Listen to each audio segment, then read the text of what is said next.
नमस्कार प्रिय दर्शकों, स्वागत है आप सभी का हमारे YouTube चैनल में। दोस्तों, आज हम मोर मोरनी की कहानी सुनाने वाले हैं। मोर कहता है, इन 5 बातों पर अगर कोई मनुष्य अमल करे, अपने जीवन में उतारेगा, तो निश्चित ही उसके परिवार में पति पत्नी में कभी लड़ाई नहीं होंगे और उसके घर में धन की कमी नहीं होगी। दरिद्रता घर से कोसों दूर हो जाएगी। तो आइए जानते हैं कौन सी है ये 5 बातें। मगर उससे पहले आप सभी से निवेदन है, इसी प्रकार आप हमारे चैनल पर वीडियो के लास्ट तक बने रहिए और हमारे चैनल को सब्सक्राइब कर लीजिए, लाइक करिए, शेयर करिए और अच्छे अच्छे कमेंट किया करिए। प्रिय दर्शकों, शास्त्रों में कहा गया है कि जिस घर में रोज लड़ाई झगड़े होते हैं, उस घर में बरकत नहीं होती, उस घर में लक्ष्मी का वास नहीं होता। तो दोस्तों, आइए कहानी को शुरू करते हैं। एक वन में मोर का एक जोड़ा रहा करता था। मोर और मोरनी में बहुत प्रेम था। दोनों एक दूसरे से बहुत प्रेम किया करते थे, हंसी खुशी अपना जीवन व्यतीत कर रहे थे। मोर और मोरनी में इतना प्रेम था कि आसपास के पशु पक्षी उनके प्रेम का मिसाल दिया करते थे। यहां तक कि मोर मोरनी भी एक दूसरे के लिए प्राण तक न्योछावर करने के लिए तैयार रहते थे। तो दोस्तों, अगर मोरनी से कोई गलती हो जाती तो मोर अगर उसे कुछ सुनाता तो मोरनी अपना सर नीचे करके उन बातों को सहजतापूर्वक सुन लिया करती, बिना कुछ जवाब सवाल के। और जब मोर से कोई गलती होती तो मोरनी उसको कुछ सुनाती, कुछ कहती, तो मोर अपना सर नीचे करके उन बातों को भी सहजतापूर्वक सुन लिया करता। अब इसी प्रकार कुछ देर के लिए उन दोनों में खटपट होती, लेकिन तुरंत ही वह एक हो जाते। मोर का पड़ोसी एक कौवा था। कौवा का अपने पत्नी से हमेशा हर बात पर झगड़ा हुआ करता था, लड़ाई हुआ करता था। उन दोनों में हमेशा क्लेश रहता था, कभी भी अच्छे से नहीं रहा करते। झगड़ा इतना कि मारपीट की नौबत आ जाती। कौवा बड़ा ही दरिद्र था, उसके घर में हमेशा अन्न की कमी रहती। और इधर मोरनी धन धान से संपन्न था, क्योंकि उसके घर में खुशहाली थी, शांति थी। कौवा जब देखता है कि मोर मोरनी इतने आनंद से इतना खुशी खुशी रहते हैं, तो उसको बहुत जलन होने लगता है। वह मोर मोरनी के इस शांति से, इस खुशी से बहुत ही जलने लगता है। कौवा सोचता है कि किस प्रकार मैं मोर मोरनी में फूट डालूं और इसके घर की शांति को भंग कर दूं। ये कैसे, किस प्रकार खुश है। कौवा सोचता कि हम लोग के घर हमेशा झगड़े होते हैं, लड़ाइयां होती हैं, खाने को कुछ नहीं रहता, भोजन पानी के लिए बिल बिलाते रहते हैं। और ये मोर को देखो, हमेशा मजे में रहता है, अच्छे से आनंद से खाता पिता है, अपनी पत्नी के साथ खुशीपूर्वक जीवन बिता रहा है। ये सब चीजें कौवा को देखी नहीं जाती और उसे बहुत ही ज्यादा जलन होती है। एक बात और, कौवा जो था उस मोर का मित्र था। मित्र ही मित्र के बारे में इस तरह का सोच रख रहा था। उसके अंदर जलन का भावना था। अब उसने सोच लिया कि अब मैं इस मोर को शांति से रहने नहीं दूंगा। हम लोग के घर लड़ाई झगड़े होते हैं, तो ये कैसे शांति से रह सकता है। अब इसके घर में भी अशांति फैलानी है, इसका भी जीवन नरक करना है। अब यह सोचकर वह कौवा इस जुगत में लग जाता है। और जब कभी मोर घर पर नहीं रहता तो कौवा मोरनी के पास जाता और कौवा के बारे में उसके कान भरने लगता और कहता, मोरनी बहन, मोर भाई आपसे बिल्कुल प्रेम नहीं करते, वह तो किसी और से प्रेम करते हैं। मैंने उन्हें कुछ ही देर पहले किसी अन्य से बात करते हुए देखा। अब कौवे की इस बात को सुनकर मोरनी को बिल्कुल भी भरोसा नहीं होता। वो उसके बात को नहीं सुनती और उसके बात को इसी तरह हवा में उड़ा देती है। जब कभी मोर अकेला रहता तो फिर कौवा उसके पास जाता और कहता, मोर भाई, बहन आपसे प्रेम नहीं करती, क्योंकि वो किसी अन्य से प्रेम करती हैं। मैंने आज ही मोरनी बहन को किसी और से बात करते हुए देखा। अब मोर ये सुनकर हंसते हंसते इन बातों को टाल देता है और उस बात पर बिल्कुल भी भरोसा नहीं करता। अब इसी प्रकार कौवा बारी बारी से उन दोनों में फूट डालने की कोशिश करता, उन दोनों का कान भरा करता। लेकिन मोर मोरनी का प्रेम इतना दृढ़ था कि दोनों एक दूसरे पर विश्वास किया करते थे, किसी की बातों में नहीं आते थे। अब इस प्रकार कौवा जब अपनी चाल चलकर हार जाता है, तब फिर वो नई तरकीब निकालने लगता है। वो सोचता है, अब इससे कुछ नहीं होगा, मैं भी इन दोनों में देखता हूं किस तरह झगड़ा नहीं होता आपका। अपनी पत्नी को इस काम में लगाने के लिए योजना बनाने लगता है। अपनी पत्नी से कहता है कि अगर तुम घर में सुख शांति चाहती हो तो तुम्हें मेरा एक काम करना होगा। अगर तुम मोर और मोरनी के बीच मनमुटाव पैदा कर दो, उनमें झगड़ा लड़ाई करवा दो, तो निश्चित ही मैं तुमसे कभी लड़ूंगा नहीं, कभी झगड़ूंगा नहीं। हम दोनों प्रेम से रहेंगे, हम लोग के घर में कभी लड़ाई नहीं होगा। कौवी तो कुछ समय के लिए तैयार नहीं होती है, लेकिन अपने घर में सुख शांति की इच्छा से वो भी कौवे के बात में आ जाती है और कहती है, अगर तुम मुझसे लड़ोगे नहीं, झगड़ोगे नहीं, तो मैं ये कार्य करने के लिए तैयार हूं। कौवा कहता है, जब भी तुम्हें समय मिले, जब भी मौका मिले, तुम मोरनी बहन का कान भर देना।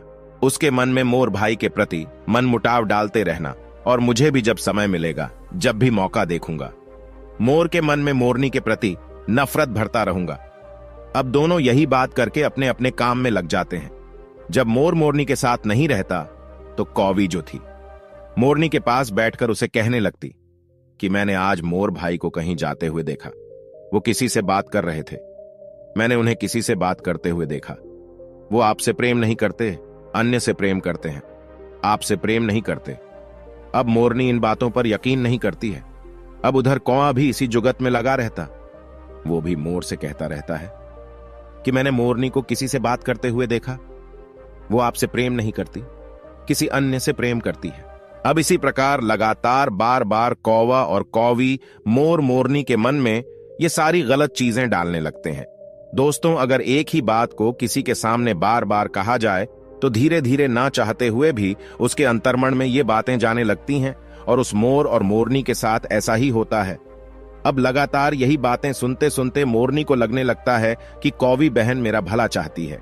अगर उसने देखा है तभी मुझसे ऐसी कह रही है। वो मेरा भलाई चाहती है, मुझे सचेत करना चाहती है। इसीलिए मेरे सामने हमेशा यही बात कहती रहती है कि वो मुझसे प्रेम नहीं करते हैं, किसी और से प्रेम करते हैं। अब मोरनी के मन में धीरे धीरे ये बातें बैठने लगती हैं कि उसका पति उससे प्रेम नहीं करता, किसी अन्य से प्रेम करता है। और उधर ये बातें धीरे धीरे बैठने लगती हैं, मोरनी मुझसे प्रेम नहीं करती, किसी अन्य से प्रेम करती है। क्योंकि कौवे द्वारा लगातार बार बार कहे जाने से अब मोर के दिमाग में भी ये सारी चीजें ना चाहते हुए भी अंतर्मन में जाने लगती हैं। अब धीरे धीरे करके मोर और मोरनी में मन मुटाव होने लगता है, और एक दिन ऐसा आता है कि मोर बातों ही बातों में मोरनी को कह देता है, अरे तुम तो किसी अन्य से प्रेम करती हो, मैंने तुम्हें उससे बातें करते हुए देखा। अब मोर को भी गुस्सा आता है, मोरनी भी करती है, मैंने भी तुम्हें किसी अन्य से बात करते हुए देखा, तुम भी मुझसे प्रेम नहीं करते।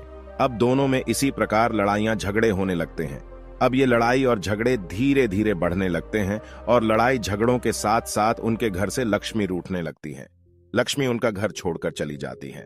क्योंकि दोस्तों, जिस घर में लड़ाई और झगड़े क्लेश होते हैं, उस घर में लक्ष्मी कभी भी वास नहीं कर सकती, उस घर को छोड़कर चली जाती है। अब मोर और मोरनी धीरे धीरे कंगाल हो जाते हैं। उनके घर में अन्न की कमी हो जाती है, क्योंकि लड़ाई झगड़ा करने के चक्कर में मोर कोई काम नहीं कर पा रहा था, कहीं से भोजन की व्यवस्था नहीं कर पा रहा था, और घर में जो भोजन इकट्ठा था वो भी खत्म हो चुका था। जब मोर और मोरनी पूरी तरह से बर्बाद हो जाते हैं, उनके घर में अशांति छा जाती है, तो यह चीज देखकर उस कौवे को बहुत ही प्रसन्नता होती है, बहुत ही खुश होता है। मोर और मोरनी भूखे मरने लगते हैं। तो एक दिन मोर को एहसास होता है कि हमारे लड़ाई झगड़े की वजह से ये सारी चीजें हो रही है। तो अपने पत्नी से कहता है, प्रिय, देखा तुमने, जब तक हम लोग लड़ाई झगड़े नहीं करते थे, एक दूसरे पे शक नहीं करते थे, हमारा जीवन कितना सुखी था, हमारे घर में अन्न धन की कोई दिक्कत नहीं थी। लेकिन अब जब से हम लड़ाई झगड़ा करने लगे हैं, एक दूसरे पर शक करने लगे हैं, संदेह करने लगे हैं, तब से हमारे घर में अन्न धन की कमी हो गई है, लक्ष्मी हमसे रूठ गई है। तो मोरनी को भी ये बात समझ में आती है, और वो भी कहती है, स्वामी, हमें माफ करिए, हमें इस प्रकार लड़ना नहीं चाहिए, हमें किसी की बातों में आना नहीं चाहिए। फिर उसने कहा, इस समस्या से छुटकारा के लिए क्या किया जाए? मोर ने कहा, प्रिय, यही पास में ही एक गुफा में एक सिद्ध पुरुष महात्मा रहते हैं, हम उनके पास चलते हैं, वही बताएंगे हमारे समस्या का समाधान कि हम अब क्या करें। अब यह सोचकर मोर और मोरनी उस महात्मा के पास चले जाते हैं, उस गुफा में जाते हैं और महात्मा को प्रणाम करके बैठ जाते हैं। महात्मा ने जब उनके आने का कारण पूछा, तब मोर के आंखों में आंसू आ जाते हैं। दोनों पति और पत्नी रोने लगते हैं। एक एक करके सारी व्यथा मोर उस महात्मा को सुना देता है।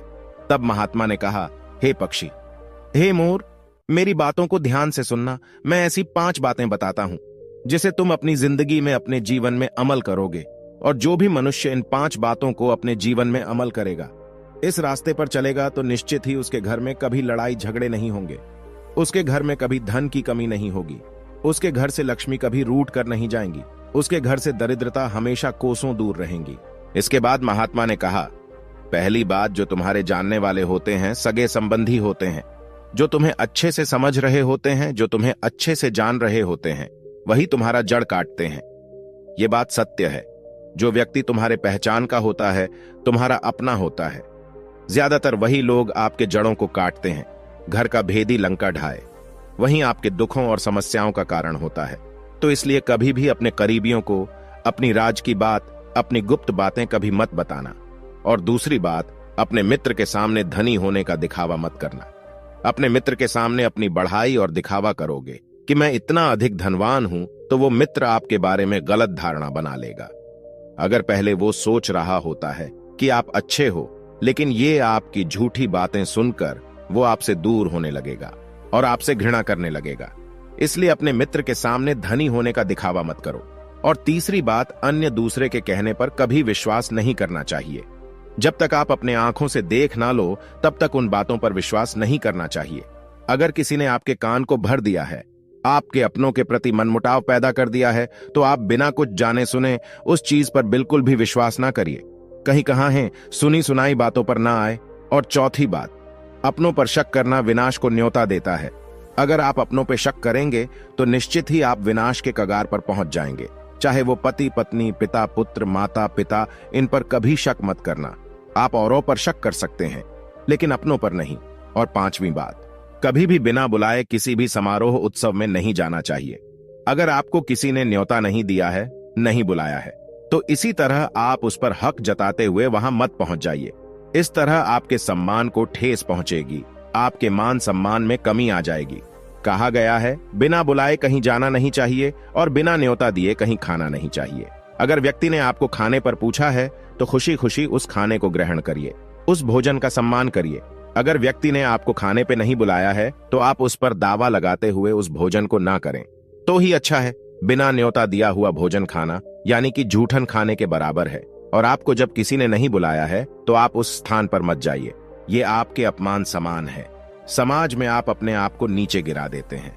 अगर आपको किसी ने आदर सम्मान से आपको एक ही शब्द में आने के लिए पूछा है, तो आप सहस उसके पास खुशी खुशी जाइए, उसके खुशी में शामिल होइए।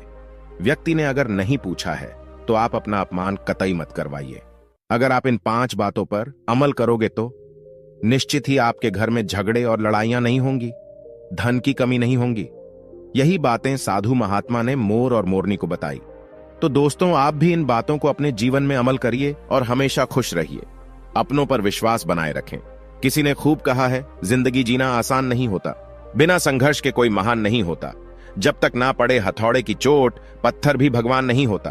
दोस्तों, ठोकर खाकर गिरना, फिर खुद को ही संभालना, फिर दोबारा से चलना, यही संघर्ष है, यही जीवन है और यही सत्य है। तो दोस्तों, उम्मीद करता हूं आपको हमारी यह कहानी, यह शिक्षाप्रद जानकारी अच्छी लगी होगी। अगर आपको हमारी यह कहानी अच्छी लगी, तो आप हमारे चैनल को सब्सक्राइब करिए, लाइक करिए, शेयर करिए और अच्छे अच्छे कमेंट किया करिए। मिलते हैं नेक्स्ट वीडियो।